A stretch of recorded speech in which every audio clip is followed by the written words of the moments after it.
Brandon's greatest passion in life was riding motorcycles, and he longed for the chance to be a devoted father to his son. Sadly, both dreams would eventually slip away. In any marriage where the husband and wife are truly content with each other, happiness has a way of lasting. For a while, Brandon Duran and Amber Andrews seemed like a perfect match. But over time, it became clear that each held a very different idea of what a family should look like. If you'd like to support this channel, please like the video, try out the new hype feature, share your thoughts in the comments, and subscribe for more stories. Your support means a lot. Thank you. Brandon was born on the 24th of June, 1980, to Cynthia and Mark Duran. Not long after his birth, his parents separated but agreed to share custody. As a result, Brandon grew up splitting his time between two states, New Mexico with his father and San Diego with his mother, stepfather, and younger brother, Garrett. In elementary school, he wasn't the strongest student academically, but he was known for being gentle, calm, and kind-hearted. Brandon was never the type of kid who needed attention or wanted to be in the spotlight. But everything shifted as he grew older.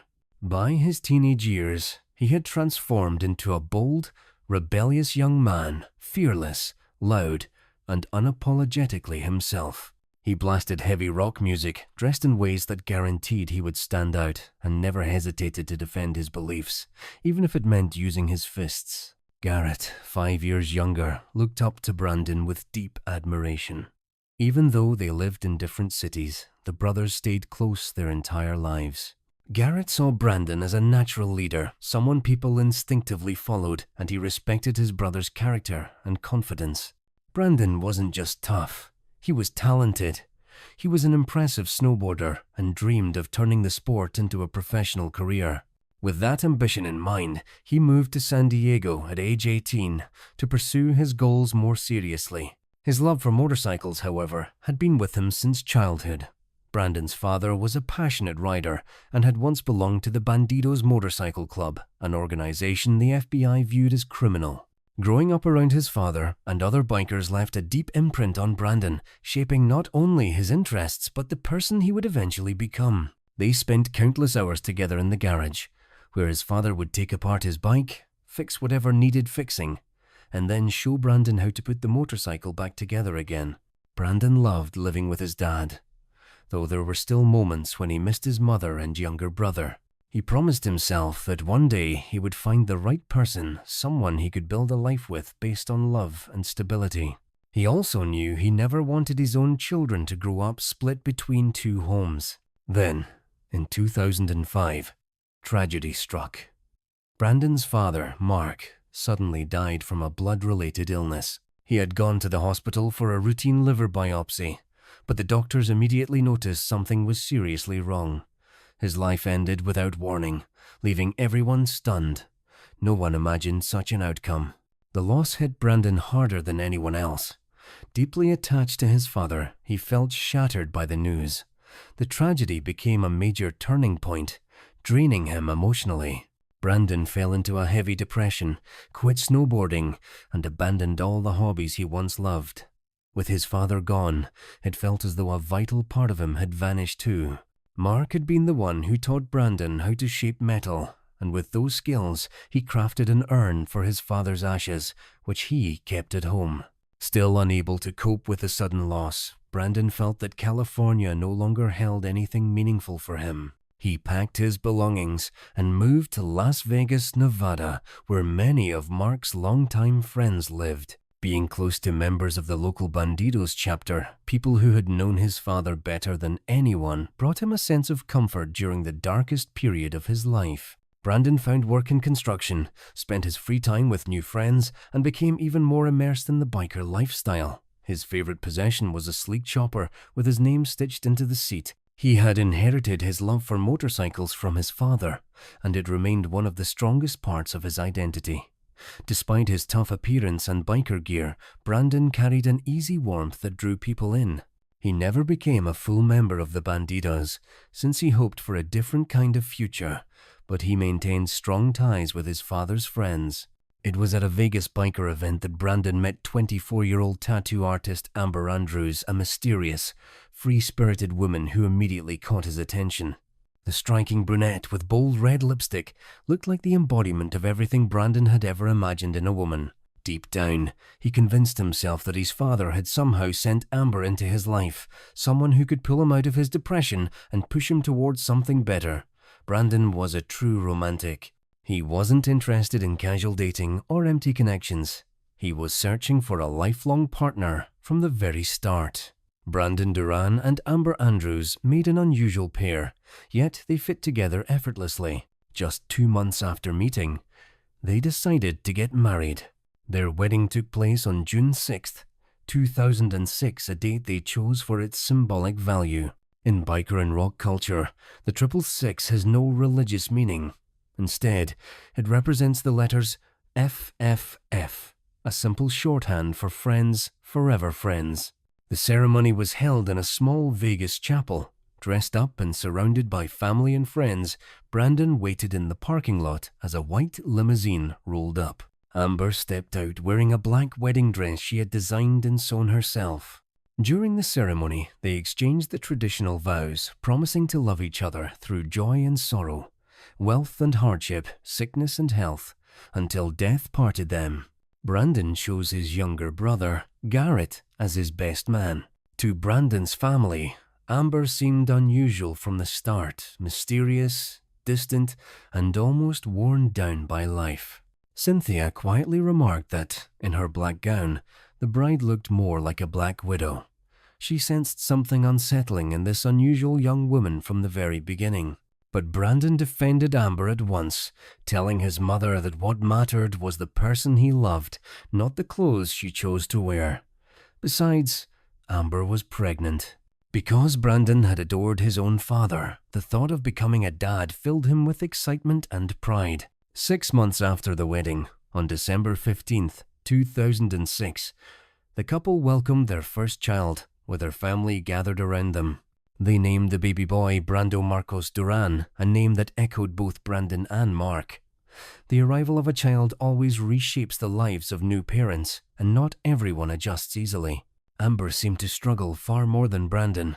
Taking on the role of a full-time mother was difficult for her, and soon the couple agreed that she would leave her job and stay home, since the newborn required constant care and attention. This meant Brandon now had to work even harder to keep a roof over their heads and make sure the refrigerators stayed full. It was during this time that cracks began to appear in the couple's relationship. Amber had always lived for the nightlife, and caring for a newborn forced her to stay home alone for long stretches while Brandon worked non-stop. The isolation weighed heavily on her, and as soon as she finished breastfeeding and felt free to leave the house again, she jumped at the chance. She reunited with her girlfriends, started partying, and drank often. Gradually, she began going out more and more, leaving their son with Brandon when he returned from work or hiring a nanny to watch him. Brandon enjoyed parties too and didn't mind a drink to unwind, but he knew his limits, especially now that he was responsible for little Brando. Amber, however, abandoned all restraint. Not only did she come home drunk on a regular basis, but one evening Brandon noticed her pupils were unusually large and her behavior had shifted sharply for the worse. It seemed clear she was using more than just alcohol. Things escalated to the point where Amber would head out on errands during the day and not return until late at night. Sometimes she came home wearing different clothes, or with wet hair, as if she had showered somewhere else. When Brandon questioned her, she reacted with anger and shut down any conversation. During this period, Brandon's younger brother Garrett and his wife were also living in the house with them. They had come to Las Vegas specifically to help with the baby, which meant they often became unwilling witnesses to the constant turmoil inside the home. Brandon grew increasingly upset that his wife was always going out, and their disagreements escalated into frequent arguments. One of those arguments eventually turned violent, forcing someone to call the police. In a fit of rage over her husband's accusations, Amber grabbed the urn containing Brandon's father's ashes, the one he had crafted with his own hands, and treasured deeply, ran outside and smashed it on the ground, scattering the ashes across the yard. When officers arrived, they managed to calm the couple down and insisted that Amber pack her belongings and leave the house temporarily to give Brandon space. She left that same night and didn't return for an entire week. Despite everything, the chaos, the cruelty, and the complete lack of control, Brandon forgave her once again. He always forgave her. He wanted the best possible life for his son and hoped Brando could grow up in a home with two loving parents. And deep down, Brandon still loved Amber. No matter how toxic her behavior became, he didn't want to let her go. For a while after reconciling, life at home seemed peaceful. Amber promised Brandon she would spend more time with her family and leave her nightlife behind. She cooked meals, played with their son, and greeted her husband after work. But her commitment was short-lived. Soon enough, she abandoned her promises and returned to her old habits. Amber was the kind of person who could say whatever was needed to keep someone in her life, regardless of the truth. Arguments began again, though they were quieter this time. Brandon avoided showing the tension to his family. Often, he walked around with bruises, and those close to him could only guess how they had appeared. He endured in silence for as long as possible, trying to keep peace for the sake of his loved ones. Eventually, the strain became unbearable.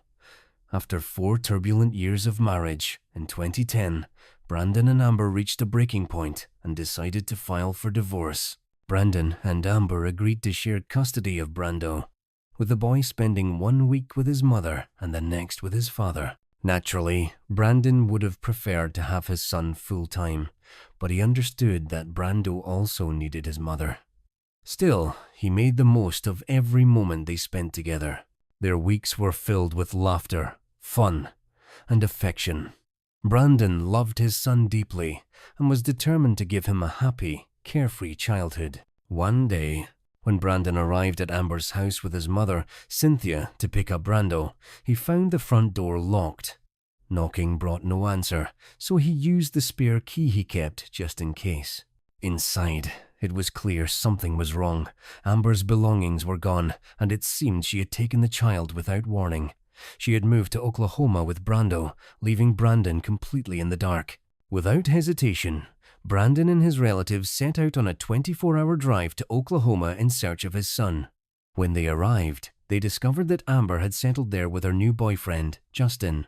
Yet, disappointment greeted them. Nobody answered the door, and though her car was parked in the driveway, it was impossible to make contact. They waited for 9 hours, but no one showed up. However, when Brandon stepped out for about half an hour to grab a bite at a cafe, his ex-wife's car disappeared from the driveway. Left with no other options, he called the Oklahoma police for help in retrieving Brando, but they were unable to intervene. Instead, they advised him to contact a lawyer to address the custody situation. Following their advice, Brandon filed a missing person report for his son. The very next day, Amber reached out herself and promised to return Brando to his father.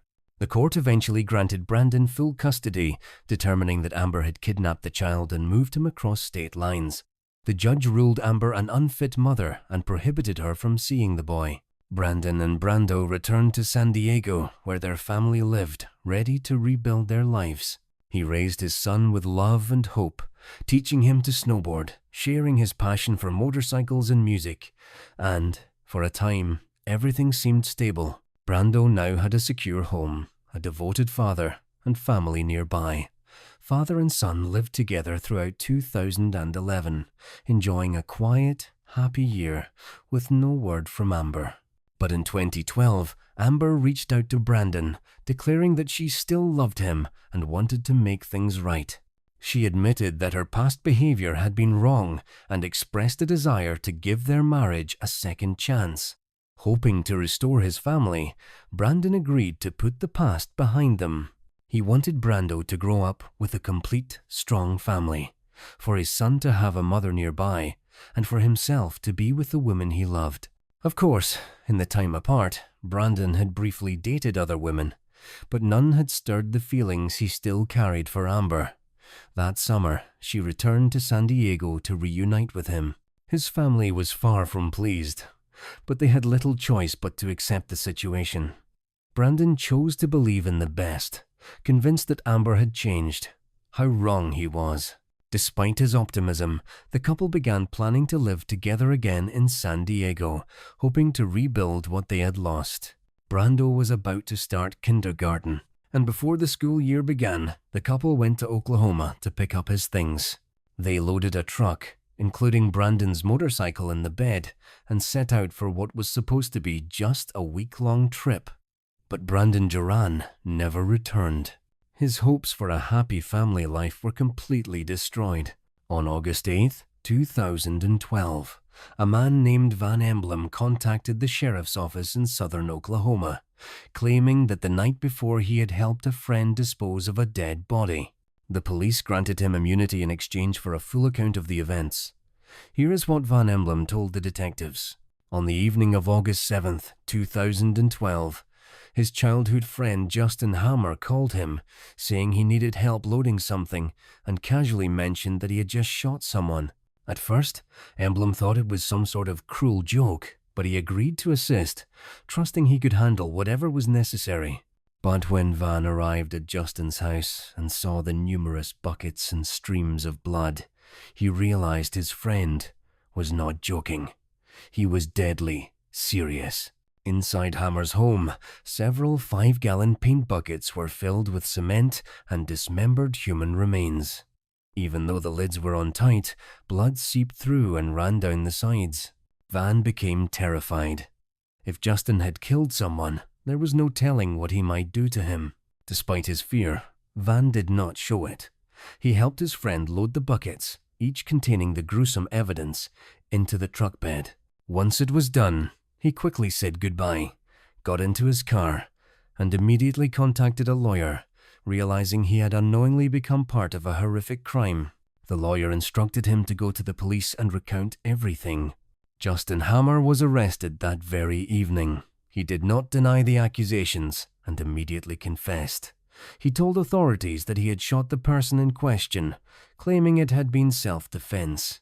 The individual had broken into his home and posed a threat, leaving Justin frightened and prompting him to grab a weapon and fire. When Justin realized what he had done, he panicked. Instead of contacting the police, he decided to dispose of the body. Hammer dismembered the victim, placed the parts in buckets, poured cement over them, and dumped them into a pond on his property.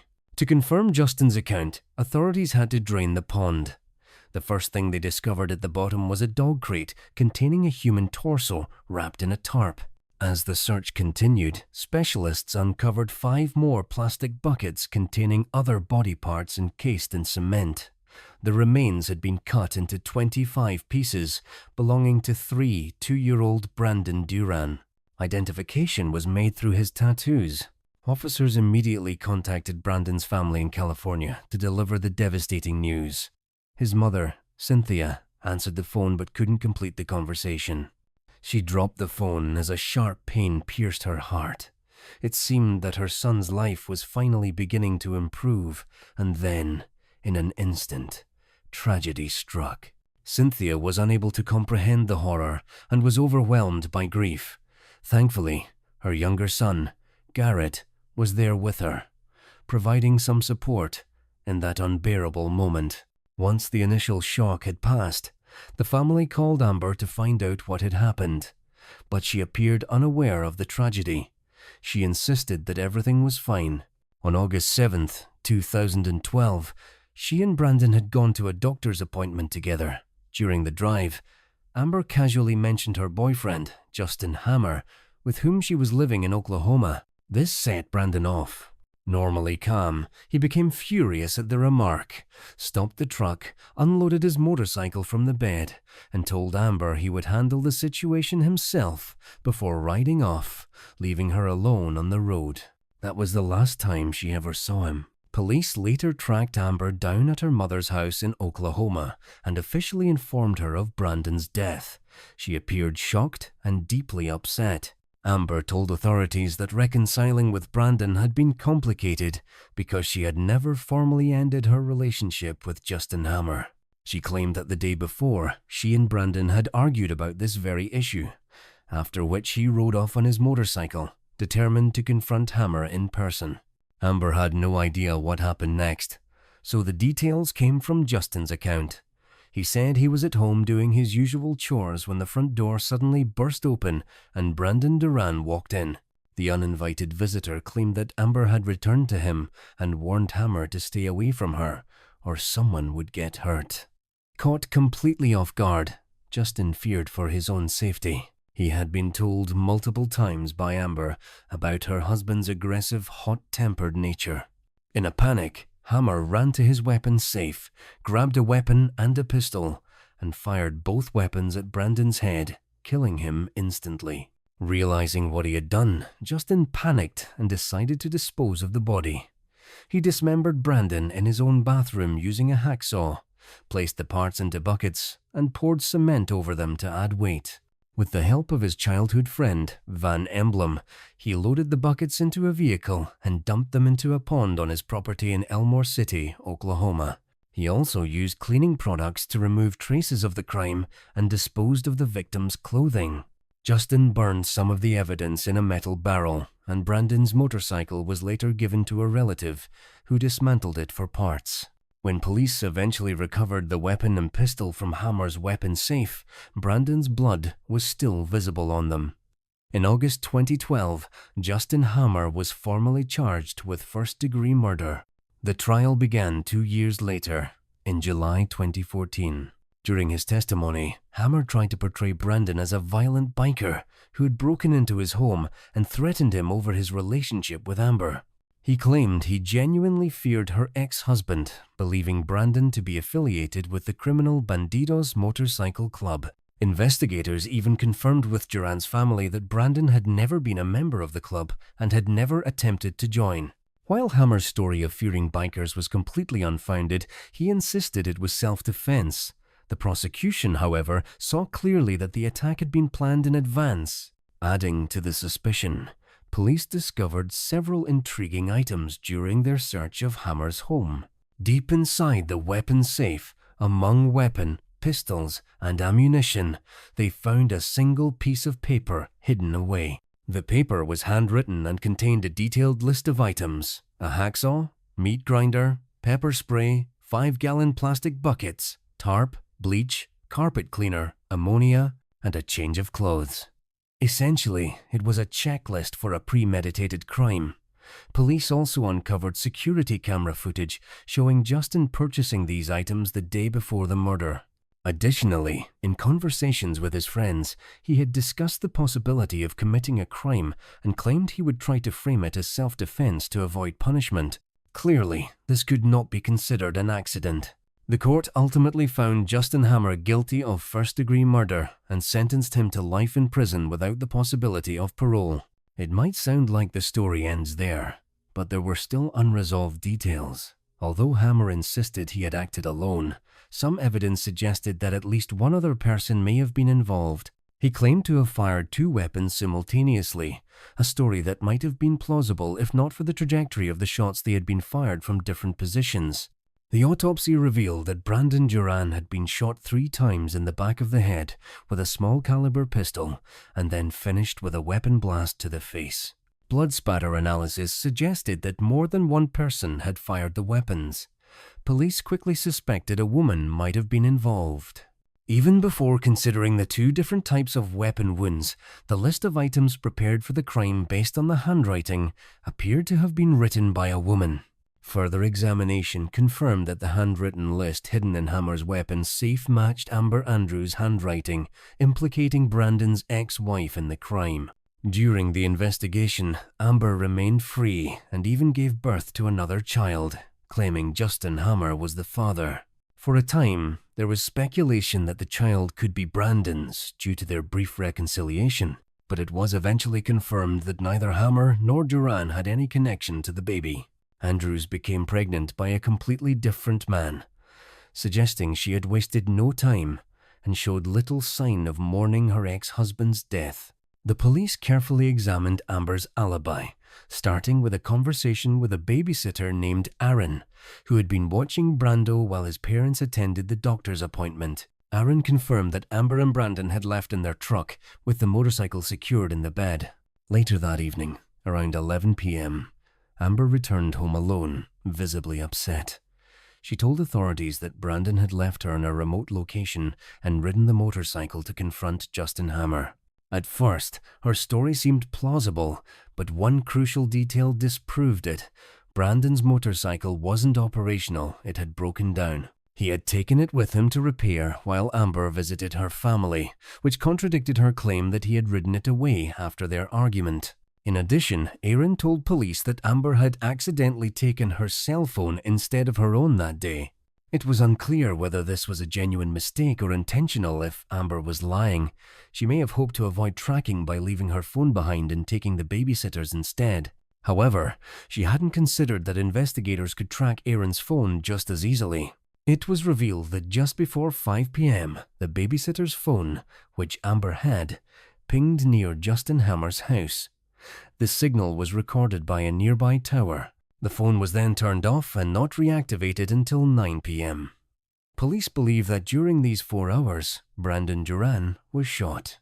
Investigators also found a text on Amber's own phone from Hammer, sent at 3 p.m., which appeared to indicate that everything was ready for the attack. Only Brandon remained to be brought.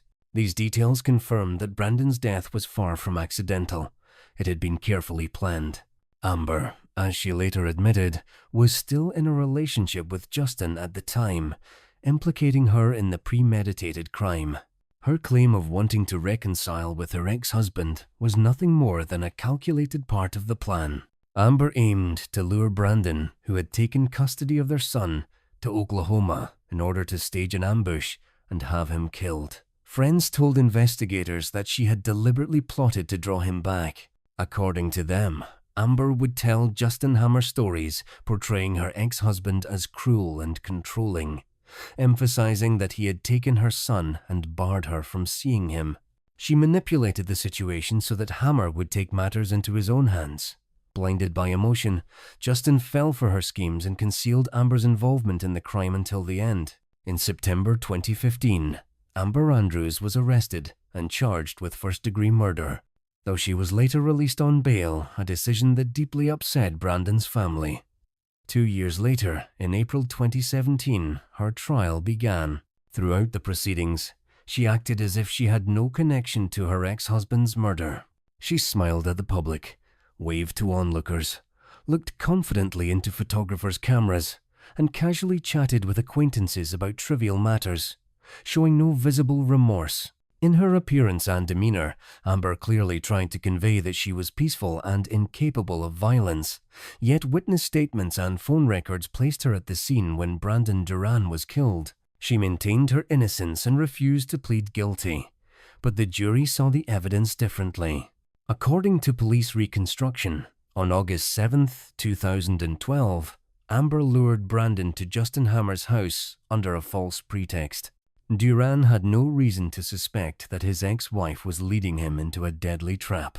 Once inside, Amber stood behind him and fired 3 shots to the back of his head with a pistol. Justin then delivered the fatal blow with a weapon. After confirming that Brandon was dead, the pair placed the body into a large trash bag to control the blood, dragged it to the bathroom, and dismembered it into 25 pieces.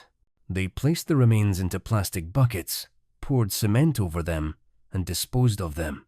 Amber then returned to pick up the child and maintain an alibi, while Justin called his childhood friend Van Emblem to help with cleaning and removing the evidence. After the buckets were dumped in the pond, Justin collected Brandon's clothes, personal items, and the cleaning products used to cover up the crime. He placed everything in a metal barrel and burned it.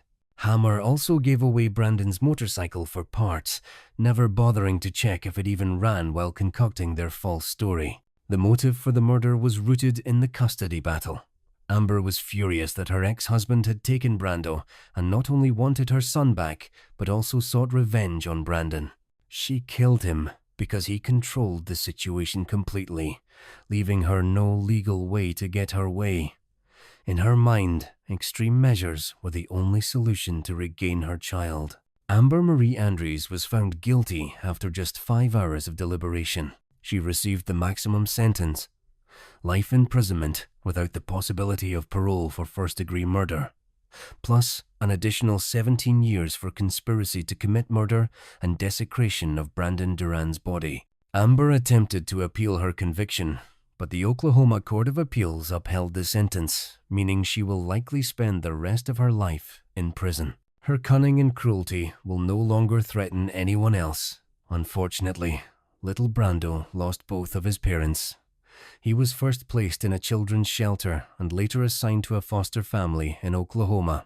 Brandon's family navigated numerous legal procedures to regain custody, and ultimately, Brando was placed in the care of his grandmother, Cynthia, Brandon's mother.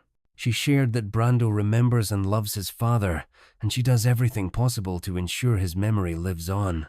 Watching Brando, Cynthia often thinks of her son, whose life was senselessly ended by the treachery of his ex-wife. If you made it to the end, you're a true fan of crime stories. Subscribe to the channel, turn on notifications, and leave a like. See you in the next story.